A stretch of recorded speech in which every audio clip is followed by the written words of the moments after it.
Good morning, everyone. It's a nice early morning to come. Thank you all for coming. I'm CJ Williams. I'm going to be talking about what's new in Windows Server 2012 networking. I wanted to just ask a few questions maybe to start off with. So how many people have actually run Windows Server 2012? Okay, so most everyone. How many people are running Hyper-V on that? Okay, good. How many people are using some of the offloads like RDMA or SRAV? So a few people like that. Good. VR or RSS. How many people have heard about Hyper-V network virtualization? Is anyone actually using it in labs or anything like that? Okay, look, a few people. Good. So, those are, well, we'll get started. I just want to kind of understand where the audience was, what they understood about 2012. So let me talk kind of about the agenda. So I want to talk a little bit about what we've done so far, where we're at with 2012, just to kind of level set, because that was a big release for us. And then I want to talk about what's coming in 2012 and then dive into 3 specific areas that we really focused on for R2.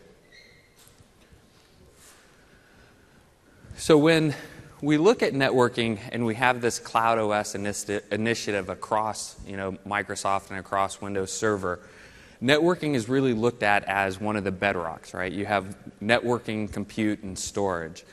And so we think networking and the work that we've been doing is kind of foundational to realize this Cloud OS vision. And so as I talk about, I'll be talking about a kind of a broad set of topics that are connected but are kind of in major areas. So when you look at what we did in 2012, it was a very big release for networking. We looked at several major areas. So the first is around continuous application availability, and we released a lot of new features in 2012. So how many people have used NIC teaming, the inbox NIC teaming? So quite a few people. That was one of the big requested features, and was actually delivered in 2012. Then there's the SMB 3.0 multi-channel work, the quality of service work in the hypervisor switch, DHCP failover, really allow applications to be continuously available even in the face of network failure. And then we did a lot of work around the ecosystem. So we have the Hyper-V extensible switch, which allowed third parties to plug in different type of extensions into the switch and enhance the capabilities. We also had a large set of hardware partners that released new products around 2012. We also had simplified multi-tenant infrastructure with the PVLAN work, with Hyper-V network virtualization, cross-premise connectivity. So a lot of work that we did to enable the multi-tenant data center. And then around high-performance computing, a lot of the offload work where it was actually hardware requirements, new hardware was required to enable it, but it really got the type of performance that you would expect in cloud computing. And then a bunch of work around operational efficiency. I forget the exact number, but there was a large number of new Windows PowerShell commandlets that were added. There was the branch cache and direct access work, resource metering, and IPAM. So a lot of work that went into the 2012 wave. And that essentially set the foundation for the work that we're doing in R2. And you'll see a lot of the work that we're doing is really enhancements on existing functionality or taking what we already have and making it even better. And as part of kind of going from 2012, and even in 2012, but going from 2012 to R2, we spend a lot of time learning about our data centers themselves and what our data centers, do. So we have some of the largest data centers in the world with Azure and Bing, Office 365, and they run at massive scale. And so what we've been doing and continue to want to do is bring those learnings and bring those best practices from our data centers into our products. And so we really kind of focused around 3 big things. So the first is cutting cost. And obviously everyone wants to be able to cut cost. When we look at cutting costs, this isn't necessarily just reducing like component prices or something like that, because it's not something that we control. But it's really about maximizing the utilization of your existing resources. And that's one thing that I'll talk quite a bit about today, is we want you to be able to use your existing NICs, existing hardware, and just get better use out of them, be able to actually run them at full performance regardless of the type of workload that you're running. And then the second thing is really around choice and flexibility, right? You want to be able to choose from multiple vendors, have them work well together. And I'll be talking about some things that we're doing around that. And then the other thing is you really want to be able to take, especially if in a virtualized environment, take your data centers and make them, or take your VMs and make them runnable anywhere in your data center without having to totally reconfigure, totally redeploy, totally set up new functionality just to move those VMs around.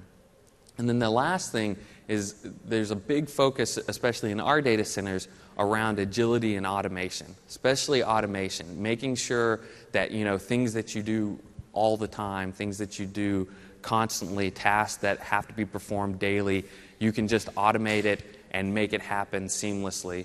But then also making sure that that gets reported on and that any errors or anything like that get bubbled up. And so those are kind of the three big areas of learning that we've tried to take into this R2 release and kind of make those available for our customers. So that kind of sets the stage for what we're doing in R2. And so in R2, what we're really looking at is three big areas. I'll primarily focus today on the cloud scale performance and diagnosability. So we've done a lot of work in both the performance and the diagnostics area. So, and I'll talk about a number of new features that we've added or new enhancements to existing features that we've been doing. And that's where I'll put a lot of my time, and we'll show some demos of this stuff working so you can actually see it live. Then the second area is around a comprehensive SDN solution. And I'll talk about it, and then there's also a talk later today that you can go to find out more. I think it's about 1:30. And then the last area that we focused on is around core infrastructure enhancements. So this would be things like IPAM, DNS, and there's also a talk on this later in the week. So I won't spend as much time in these areas, but they're all very important, and these are kind of where the bulk of our work in networking have gone in for this release. So let me move on to cloud scale performance and reliability. So the first new feature that we've added is called virtual RSS. And so I think a number of people had used RSS in 2012, and it really allowed, from a host perspective, for you to get the best performance, right? Because you can now, even with high-speed NICs of 10 gig or 40 gig, you can take that traffic and not have it all processed on a single core. It can be spread out across the physical cores for RSS. And so the idea was to be able to take that same concept and apply it into a virtual machine, and basically allow for a virtual machine the same type of capability where you're no longer limited to the processing capability of a single core to process network traffic, but to really be able to spread it out in the virtual space and get near line rate performance even in the virtual machine. And so, in 2012, essentially, we introduced both RSS and dynamic VMQ, which both helped in different ways.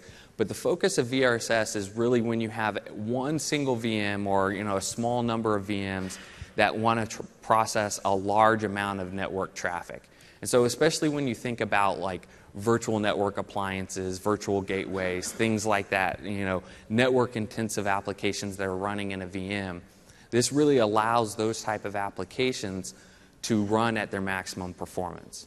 And so just an example of how it works, basically you have your physical NIC and it's processing packets. And without VRSS, what happens is it just gets pinned to a particular processor or virtual processor in the host. With VRSS, that now gets spread out both in the host and the guest. And so as a single core is being utilized heavily for network traffic, the operating system will automatically spread that traffic out across the virtual processors in the VM, and as such, it gets spread out in the cores in the host. And what it really, like I said, allows you to do is to take traditionally network-intensive applications that you would only run inside the host and run them inside the VM. And the big thing here is that no new hardware is actually needed to enable this feature. So we use the existing VMQ functionality in Nix to enable this. And basically, it's not set on by default because there is some overhead if you're not a network-intensive application. But you can turn it on inside the VM and get this capability. So we think this is, for a class of applications, is really going to allow them to move into the virtualized space and not get performance degradation like you might have gotten in previous releases. So the next feature that I want to talk about is NIC teaming. And as I mentioned, so NIC teaming came out in the 2012 timeframe, and the goal was twofold: to provide fault tolerance. So if you had a team of NICs and if one NIC failed, you would automatically be able to fail over to those other NICs and not see any outages. So that's one big area. And the other one is around load balancing, right? So if you have 2 or 3 NICs in a NIC team, you want to be able to use all the bandwidth available for those NICs. And so when 2012, for the load balancing mode, there were basically a couple different options that you could choose. You could choose Hyper-V port mode, or you could choose the address hashing mode. And both of them had their advantages depending on what type of workload you were running.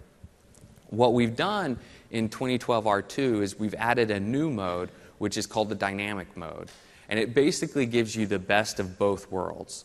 So in 2012 now, you'll be able to pretty evenly spread out your traffic both inbound and outbound.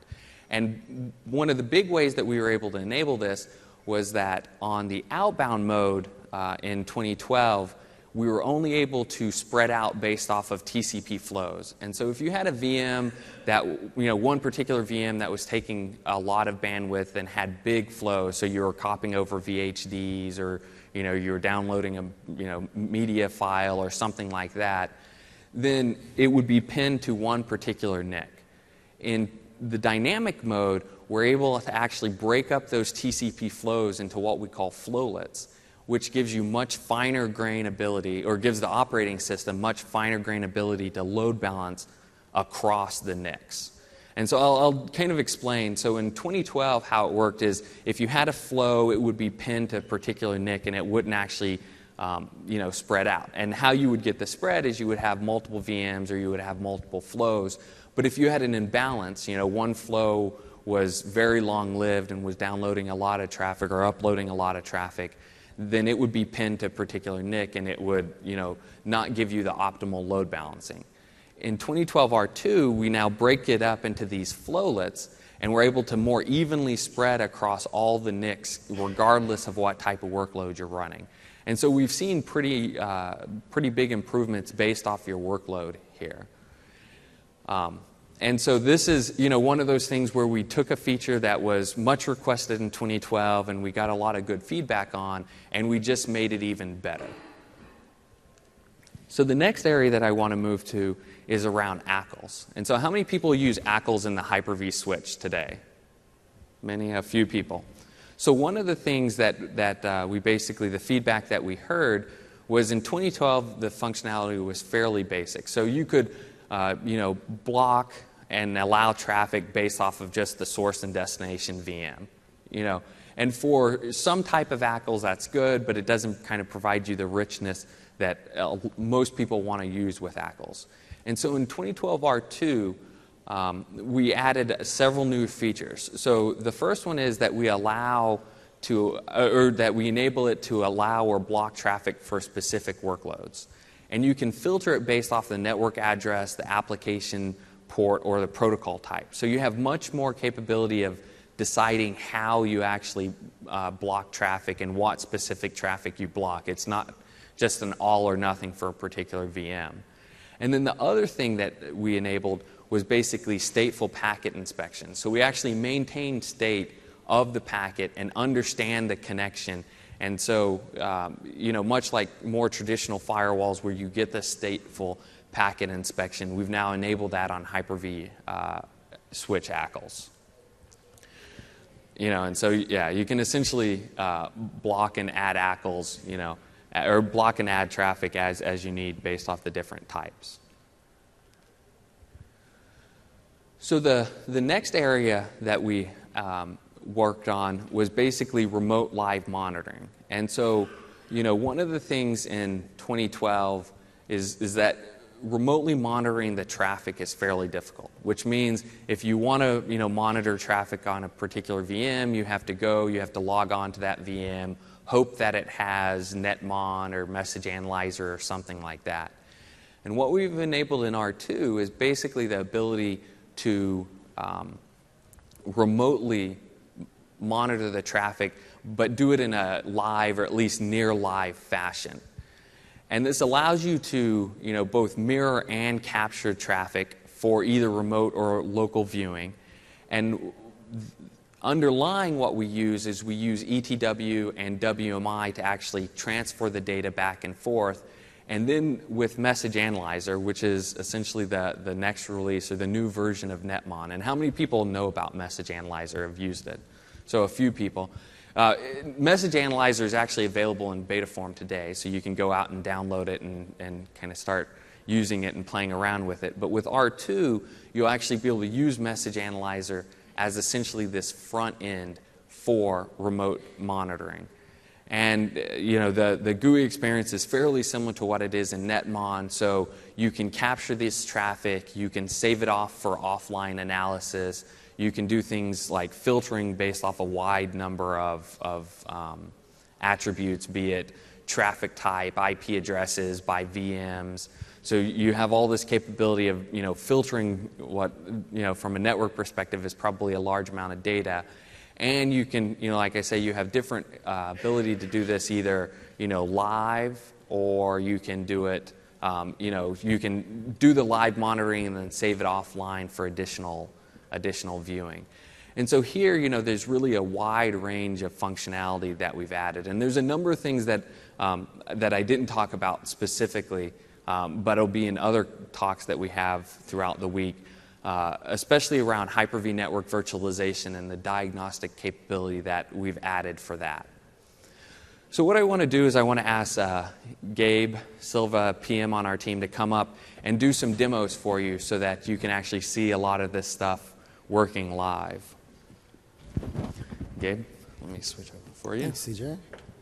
Hi, everyone. My name is Gabe Silva, and I'm a PM on the core networking team with CJ. I get to do the fun part of the presentation today. I'm going to show you guys some demos and show off what we've done in R2, if I can get my password.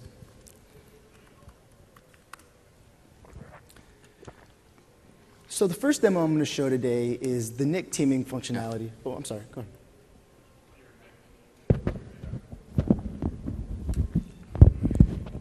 Is that better? Can everyone hear me? Okay, sorry about that. So the first demo I'm going to do for you today is the LBFO, the NIC teaming demo. We added a new mode called dynamic mode. But first, I want to show you what it looked like when in Windows Server 2012. So this graph on the right is performance monitor. You're going to see that we have the receive traffic. We have 4 NICs on this machine, and the receive traffic will be on the left-hand side, and the send traffic will be on the right-hand side. The NIC teaming properties are here, and you see I have address hash selected. We get a good spread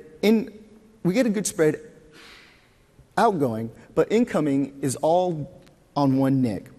So we also had Hyper-V port mode. So happens that we have 3 VMs on this host. You see that now we have this nice spread among 3 NICs, but we still have another NIC available that just isn't being utilized.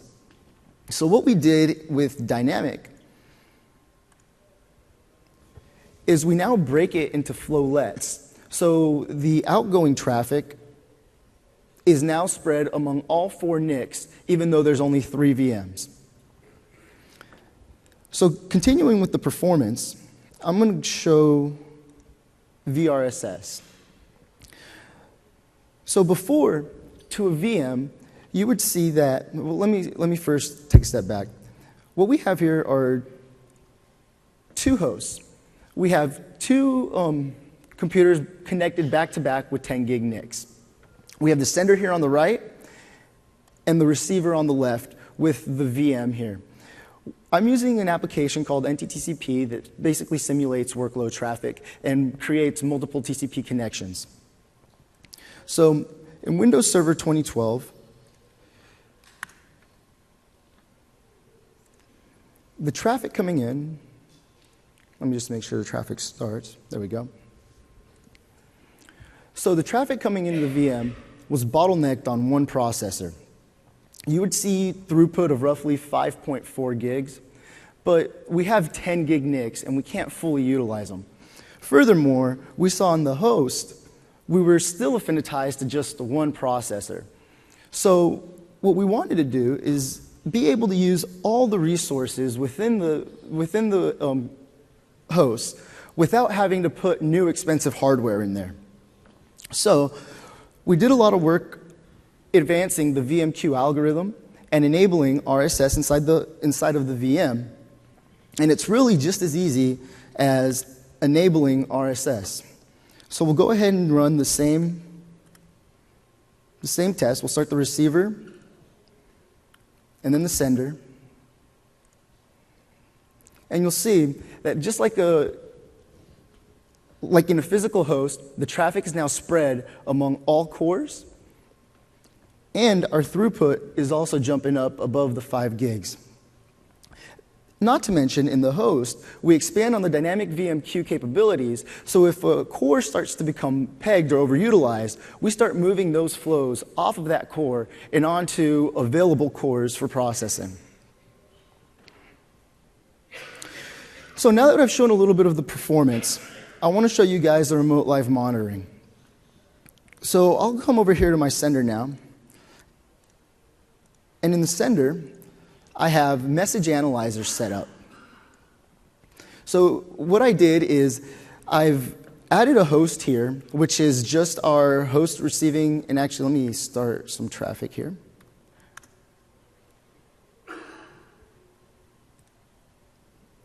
And this is just the host receiving the traffic. And I have multiple ways to configure the traffic I want to see. So I can click on Configure, and it'll bring up the NICs inside of that remote host, and also the different filters I can apply. So I can apply truncation, I can check just the ingress traffic or the egress traffic. I'm going to go ahead and leave them all on for now. And we'll go ahead and just start. And it'll take just a second, but because it's not actual live monitoring, it's near real time. But you'll see that the packets will start to flow, and you'll see what the host is actually, the receiver is actually receiving, hopefully.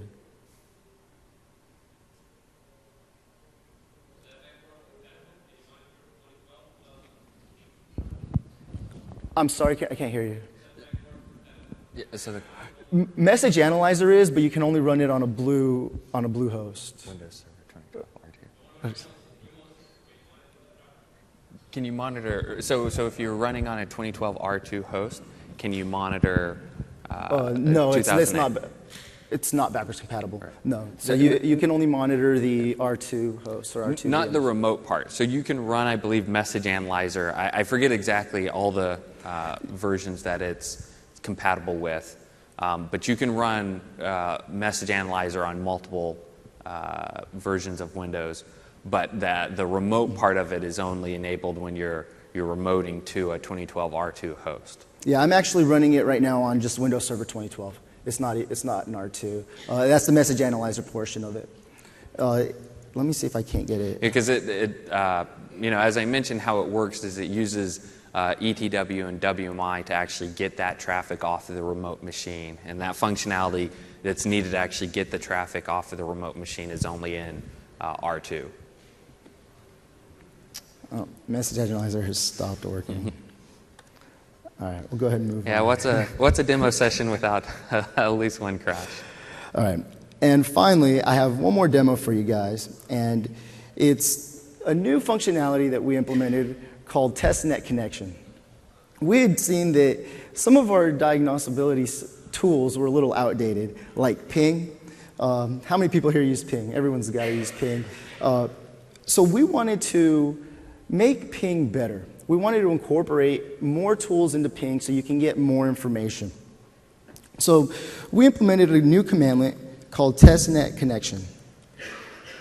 And we'll connect here to your favorite site. And what it's going to do is it's going to give you a ping, but along with the ping, it's going to return a lot of information. So here you see the ping failed, it timed out. Well, we really don't know why it timed out. You can run a trace route and see maybe where it was blocked. But what it also gives you is it gives you the remote address. So it does a DNS lookup. It tells you the interface alias and the interface that you actually used.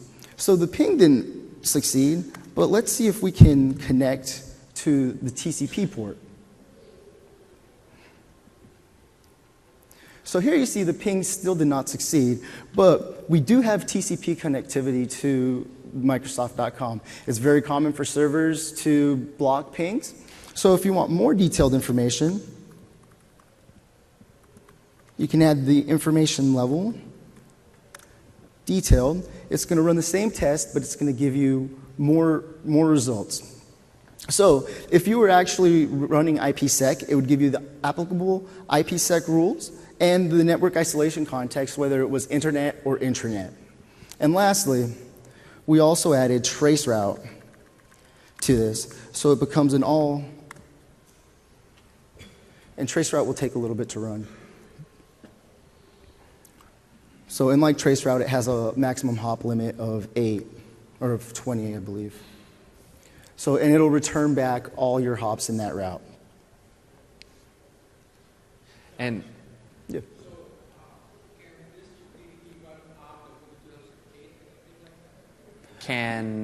So to repeat the question, can this trace or testnet connection run on 2008? No, this is a new feature with R2, so it's not backwards compatible. So I mean, it can connect to a 2008 machine, yeah. But the commandlet can't run from a 2008 device. And then I think also, so it's not just HTTP that you can connect through, right? There's a number of other protocols. You can run any protocol. This just happens to be an alias that we use for HTTP.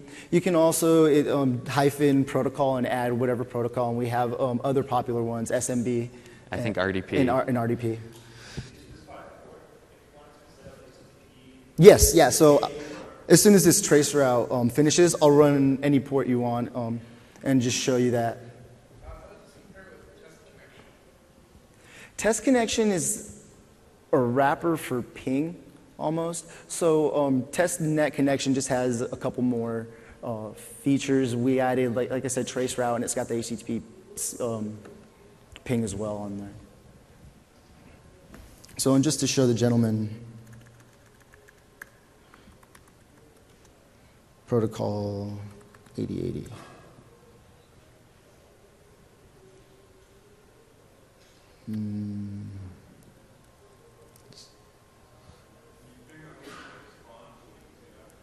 Sorry, can you what? Yeah.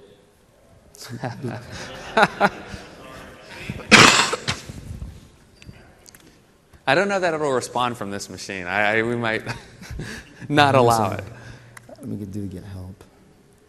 Or you can also, Gabe is showing basically where it's pinging websites and that kind of stuff. You can also ping servers within inside your data center. So, I don't know if on one of the test ones it.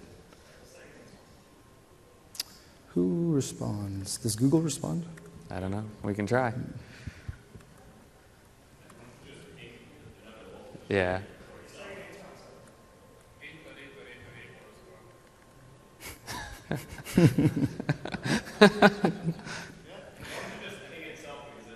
Yeah. I don't know the IP address. Yeah. Hey, this is a first. There you go. it comes back. Audience control demos. Just tell us what to do, and we'll try to demo it and see if it works. In the last.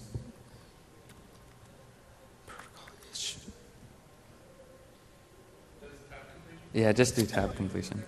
It's port. Sorry, I'm putting protocol in its port. Sorry about that. So it didn't respond back to port 81. Any other questions? Yeah, it would.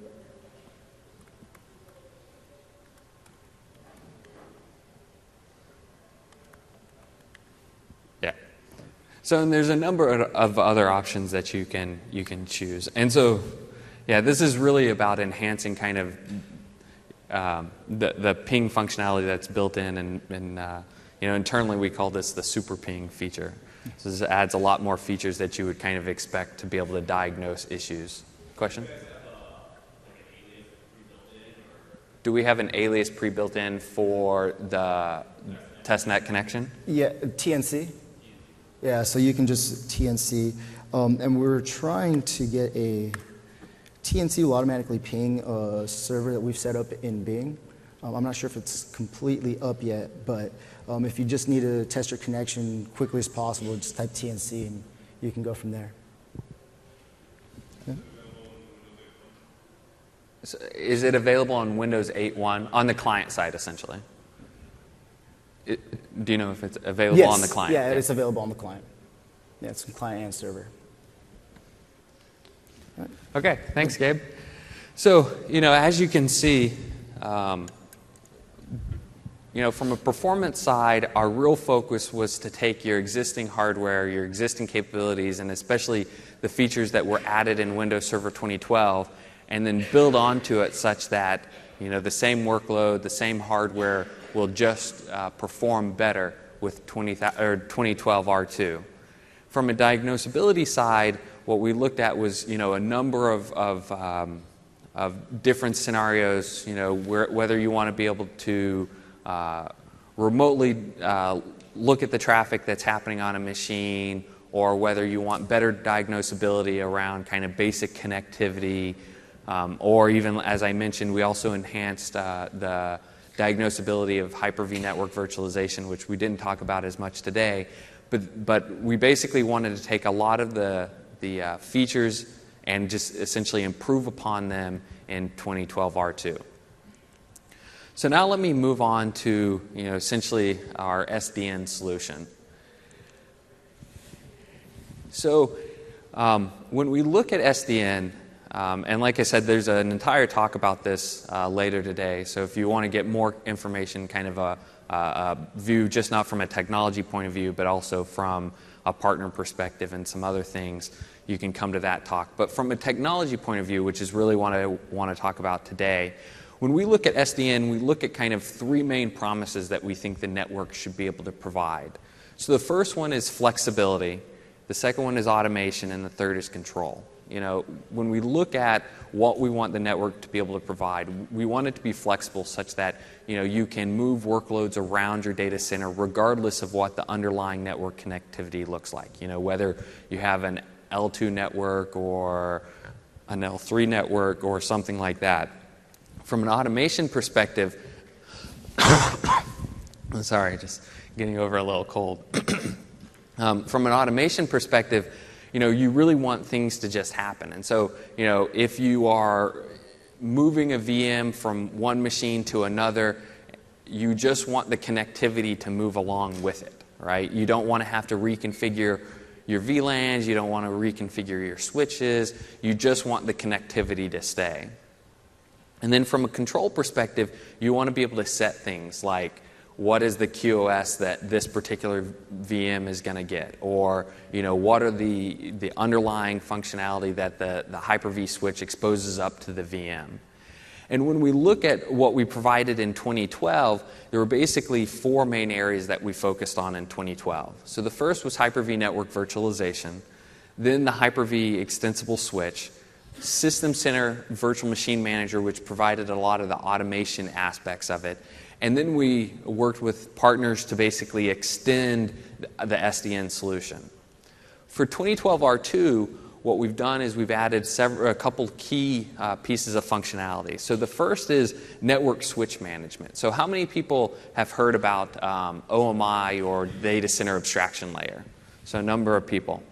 So this is really bringing it into this entire SDN solution. So now not only can you configure and manage your virtual switch that's sitting on your host edge, but now you can start to manage your physical infrastructure as well as kind of one holistic scenario.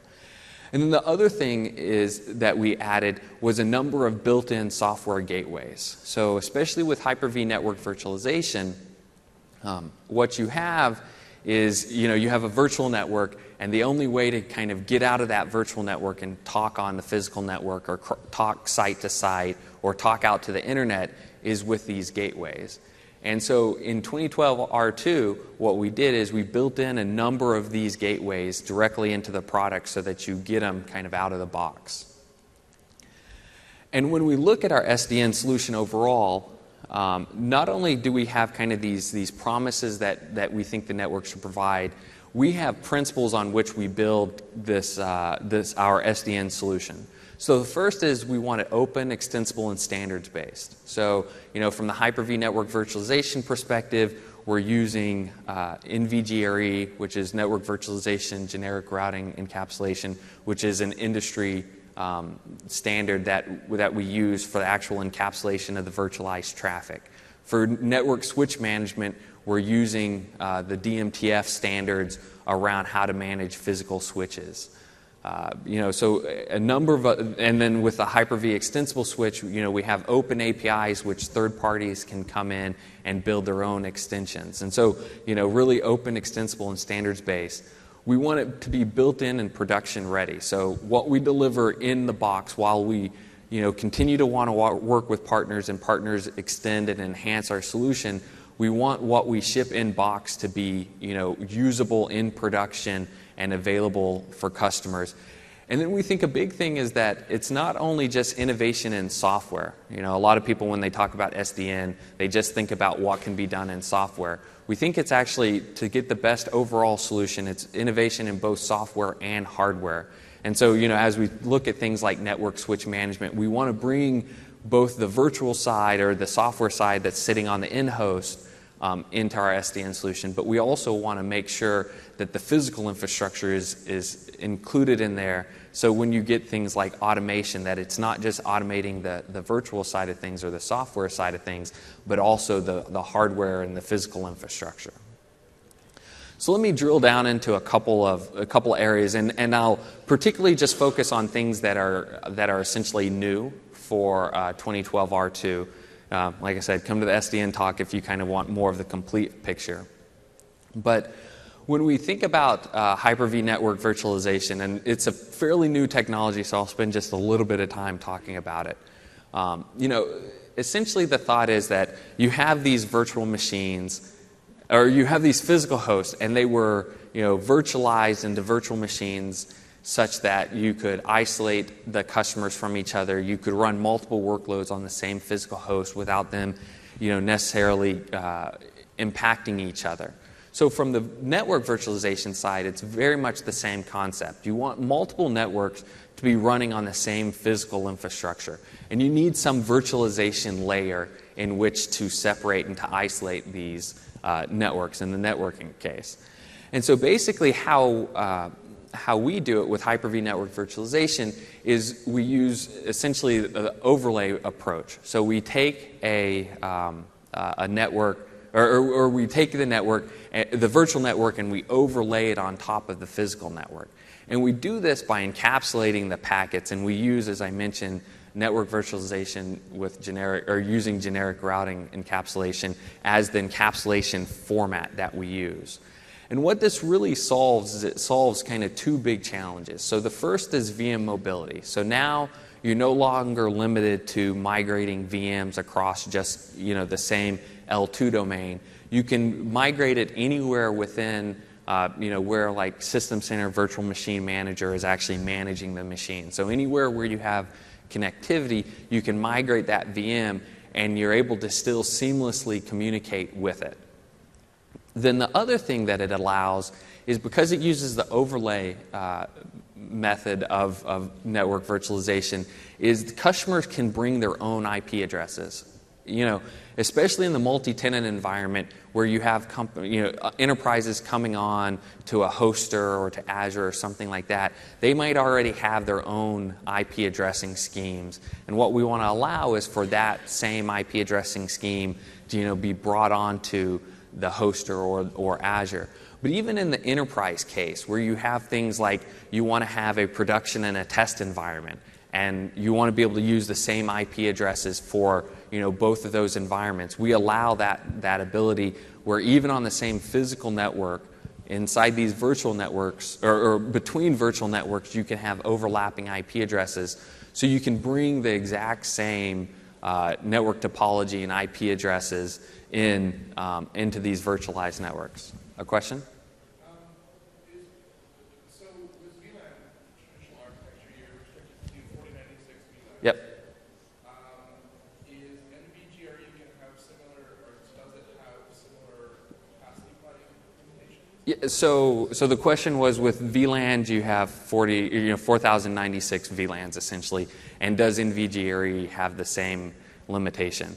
No, we actually use a 24-bit identifier, so we have. You could theoretically run out of them, but there's a lot of virtual networks that you can have, and the virtual networks are essentially unique within a data center.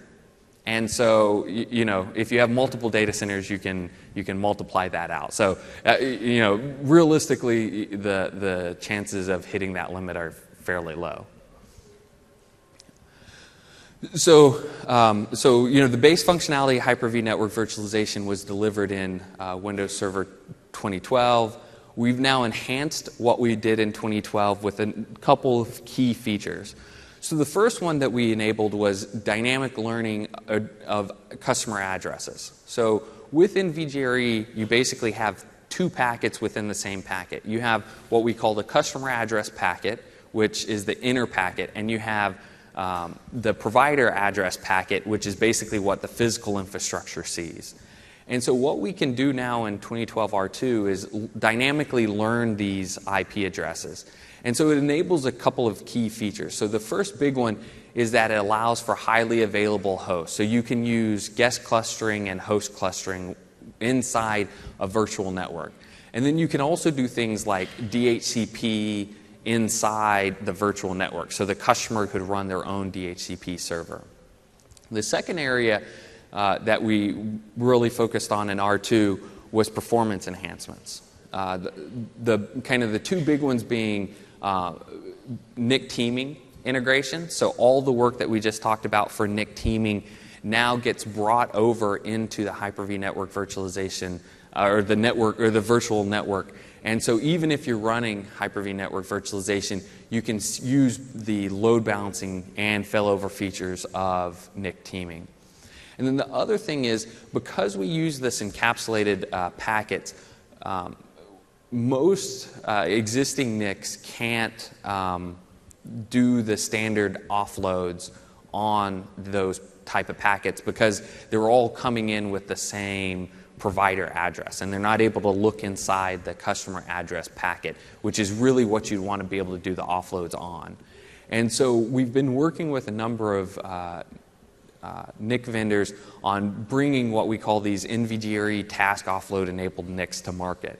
And so a number of partners have now are delivering these, including Emulex and Mellanox. And so we see pretty impressive performance gains where essentially you're seeing now near line rate traffic on 10 gig NICs for this NVGRE traffic. And so there's no longer any kind of performance impact of using NVGRE.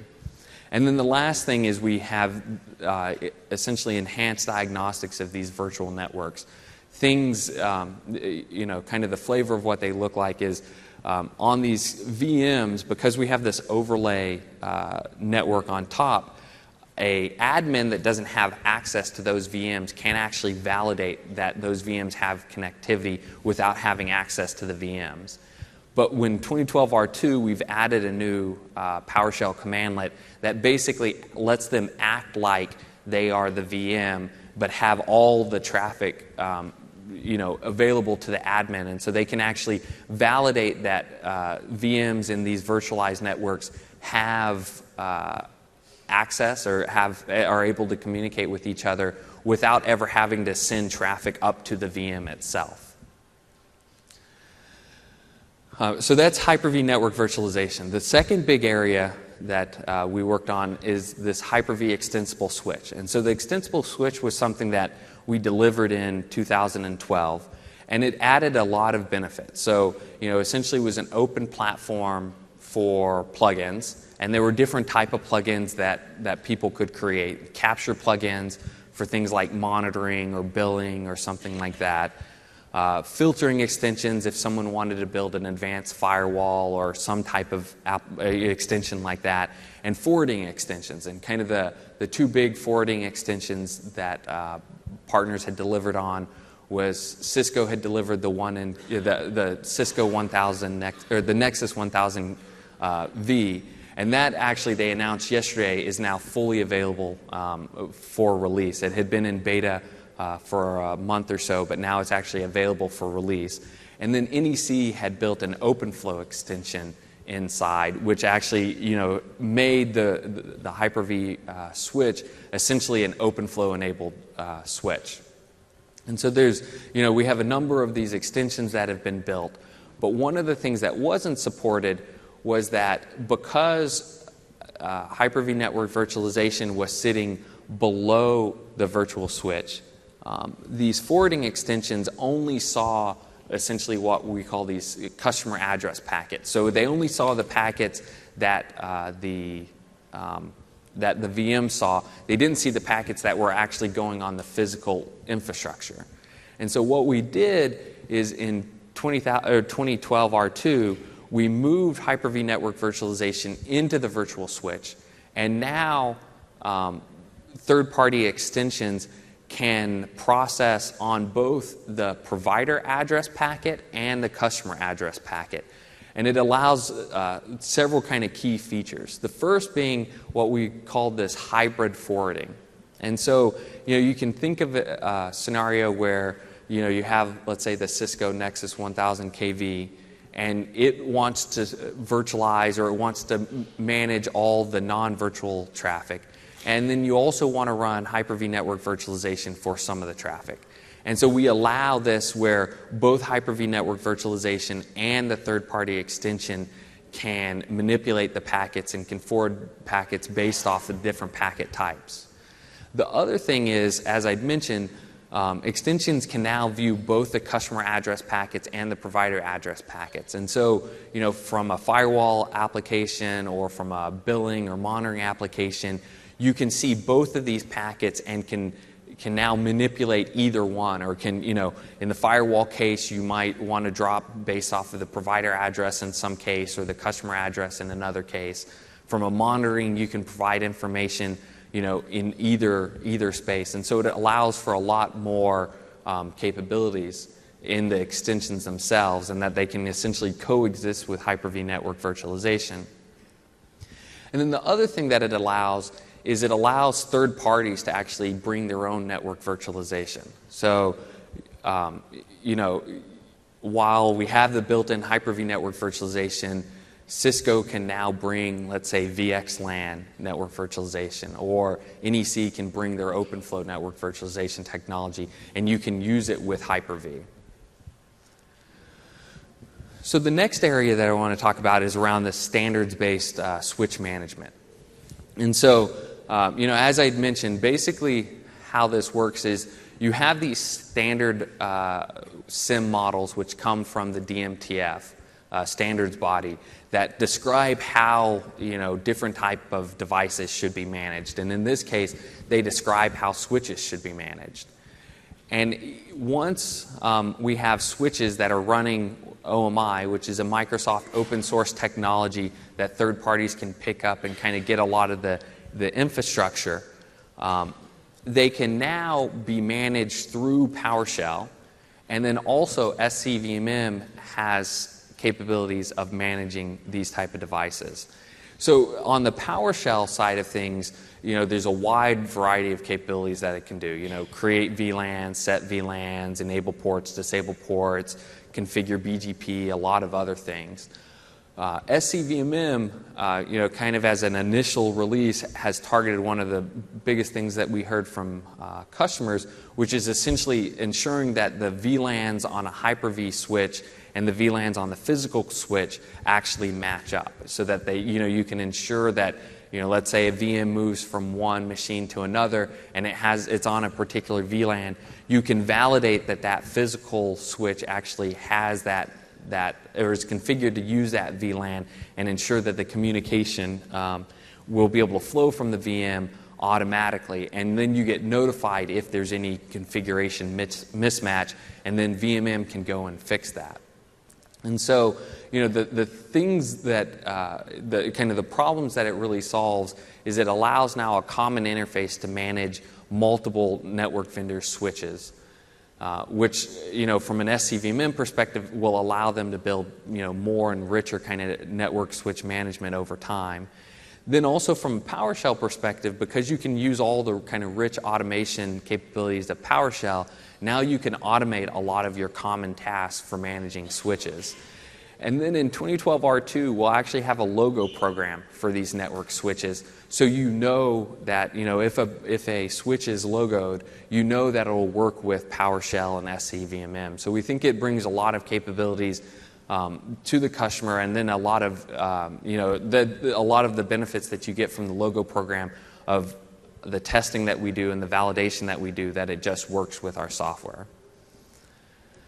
So the third thing that I want to talk about is these built-in software gateways. So as I'd mentioned before, one of the things in 2012 is that we didn't have any built-in software gateways. And so if you wanted to use Hyper-V network virtualization, you would have to go get a third-party software or third-party gateway, even to do, let's say just basic validation of and evaluation of Hyper-V network virtualization.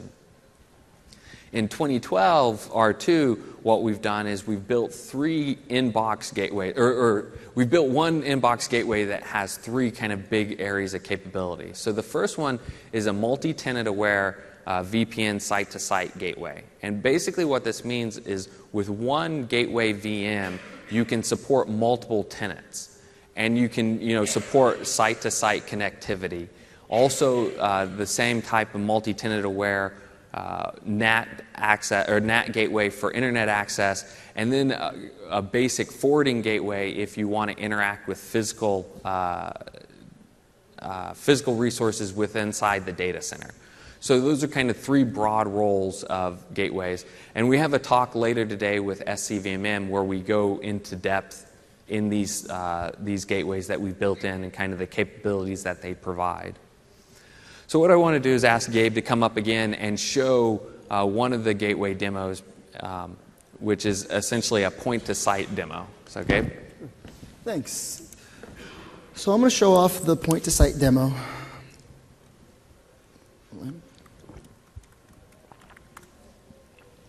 And what we have here is we have two clients trying to connect to their resources inside a public cloud where their web servers are being hosted. So you can see here we have two clients, a red client and a blue client.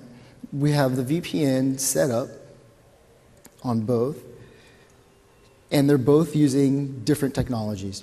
So the red client is using IKE v2, the blue client is using SSTP. And as CJ was saying, what makes this possible is actually the cloud gateway. So we have a gateway here, and you can see that inside this gateway, we have multiple compartments.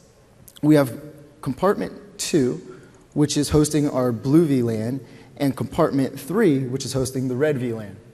One of the biggest draws of HMV is that you can actually bring your own addresses. So you can see that the RAS servers here for the blue client is the same as the red client, as well as their subnet addresses. So what we'll do is we'll now connect Actually, before I connect, I want to show you guys that I'm not getting any connectivity.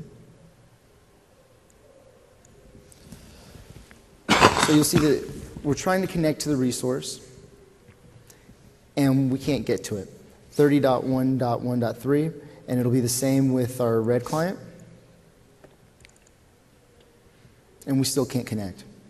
So we'll connect here, and we have everything already set up to connect.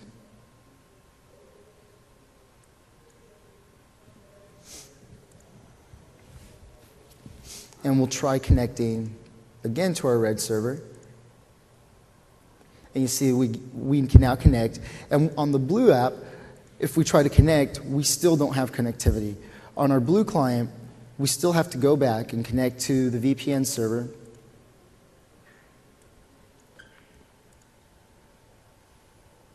And once it's connected, he'll have access to their resources in the cloud. Yep. Mm-hmm. So, I mean, if that's on a server, with that connection, can I set that connection to be established automatically if the server reboots? Sorry, so the question was... Server on the red network, and also Yep. the network, certainly the red server reboots, and then it comes back up. I would like that one to reestablish that again. So basically the question is, if you have, let's say, the red server, as you have it set up, and it goes down, can you have it automatically reestablish that VPN connection? He said the answer is no.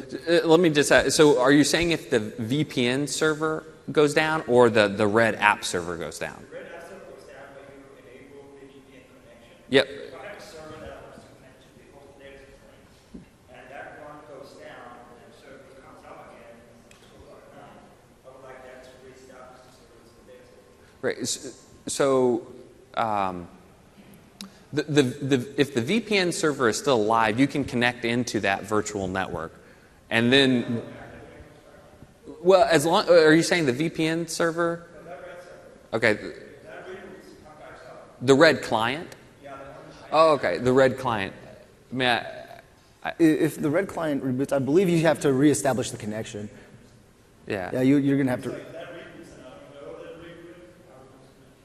Yes. Yeah. Yeah. You have.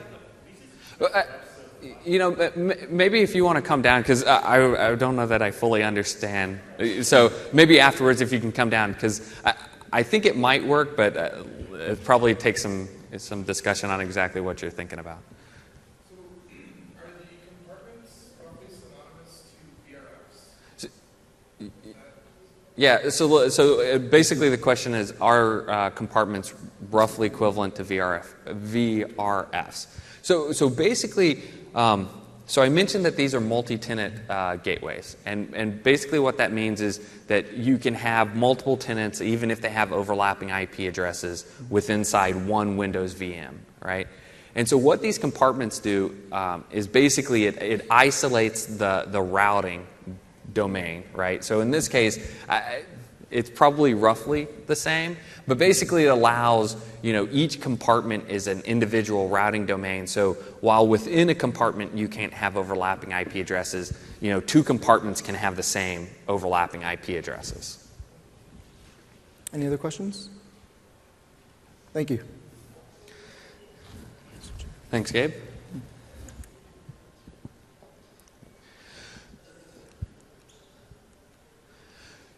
So, like I mentioned on SDN, we really think SDN is about, three big promises that the network can give: flexibility, automation, and control.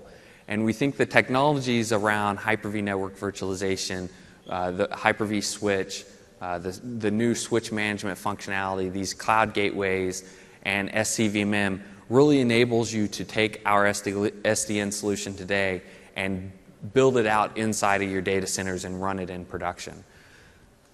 So the next area that I want to talk about, and I'll spend just a bit of time and then we'll have some time for questions afterwards, is around the core infrastructure enhancements. And so in 2012, we released this IP address management functionality in box. And this allows basically for integrated management of IP addresses, domain names, device identities, and it works very closely with existing Microsoft Server roles like DNS and DHCP. And it allows for quite a bit of information, and there's a whole talk about this later in the week. So I won't drill into a lot of details, but really focus on what we added in Windows Server 2012.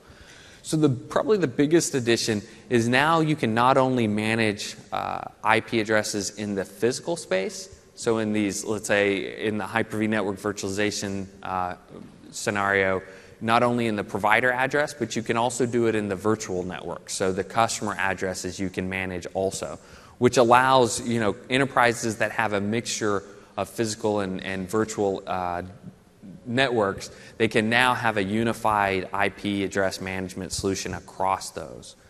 The other thing is it now more deeply integrates with System Center Virtual Machine Manager, and it allows for these network configurations to be both imported and exported into SCVMM. And it enables synchronization with Active Directory sites and subnet information between SCVMM and Active Directory. And so basically, what you're seeing is the core functionality was delivered in Windows Server 2012, and now we're enhancing it and enabling new scenarios in 2012 R2. So just as a recap, for networking in Windows Server 2012 R2, there were three big areas that we focused on. So the first being cloud scale, performance, and diagnosability. And really our goal there was take the existing work that we'd done in Windows Server 2012 and enhance it. And so we didn't add any new kind of hardware capabilities or hardware offloads because we had added so many in Windows Server 2012. But we really wanted, from a performance perspective, to allow you to take your existing hardware and get more out of it. And kind of the big areas that we did this in was with VRSS and NIC teaming. Then from a diagnosability perspective, we added this ability to do remote live monitoring. We enhanced H&V diagnostics, and we added this new testnet connection that allowed you to get much richer information about what the connectivity looked like inside between machines. And the second area was really to enhance our SDN solution to make it more customer ready and more production ready. And here we made enhancements to Hyper-V network virtualization and the switch extensions so that they could coexist. We also enabled these cloud gateways, so now you could completely run Hyper-V network virtualization with just in-box capabilities. And we also added this new switch management so that you can now manage both the virtual switch and the physical switch using very similar mechanisms. And then from a core infrastructure perspective, we made enhancements to IP or IPAM and to DNS. So I do want to mention, there's a number of related sessions that drill down deeper into software-defined networking, into how VMM manages networking and Hyper-V network virtualization. And then you can also find us later tonight at Ask the Experts or the networking booth in the lab. So now looks like we have about 10 minutes or so for questions. Any additional questions that people had? Okay. Thank you so much for coming.